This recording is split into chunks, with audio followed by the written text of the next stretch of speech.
ဒါကလူသွားလမ်းတစ်ခုကိုပြန်လည်တည်ဆောက်ဖို့အကောင်းဆုံးနည်းလမ်းဟုတ်ပါသလားသူကတော့ပထမဆုံး area တစ်ခုလုံးကိုရှင်းလင်းပြီးအောက်ခံမြေသားကိုအရင်ပြင်ဆင်ပါတယ်ပြီးတဲ့နောက်ကွန်ကရစ်ဖြတ်ဆက်ကိုသုံးပြီးတက်တက်ရက်ရက်နဲ့တိတိကျကျဖြတ်တောက်ပါတယ်အဲဒီနောက်မှာတော့ရှိပြီးသားကွန်ကရစ်သားတွေကိုကြောက်စိုးတိုင်ဆိုင်ဖို့အပေါက်တွေနက်နက်တူးပါတယ်ဒါကဝင်ပြီးမှုကိုမျှတစေပြီးတွယ်ဆက်မှုကိုပိုခိုင်ခန့်စေပါတယ်ဒါတွေပြီးသွားရင်တော့အရာအလုံးပုံမဆွဲကပ်စေဖို့အတွက်ဖုံမှုတွေကိုအကုန်ရှင်းလင်းပါတယ်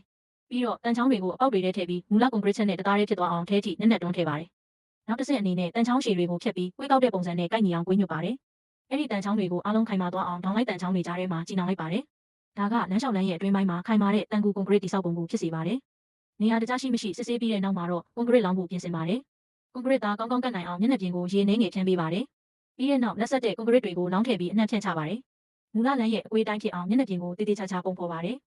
မျက်နှာပြင်ချောမွေးတက်ရက်စေဖို့ကရိယာနဲ့ညှိပေးပါတယ်ဒီအဆင့်ကအပေါ်ရန်လွှာပုံမခိုင်မာစေဖို့အတွက်ဘီလက်မြေနှစ်တွေကိုအပေါ်ကိုတက်လာစေပါတယ်အခုဆိုရင်အပိုင်းတစ်ဟာအဟောင်းနဲ့တသားတည်းဖြစ်သွားပါပြီအခုကြည့်လိုက်ပါဦး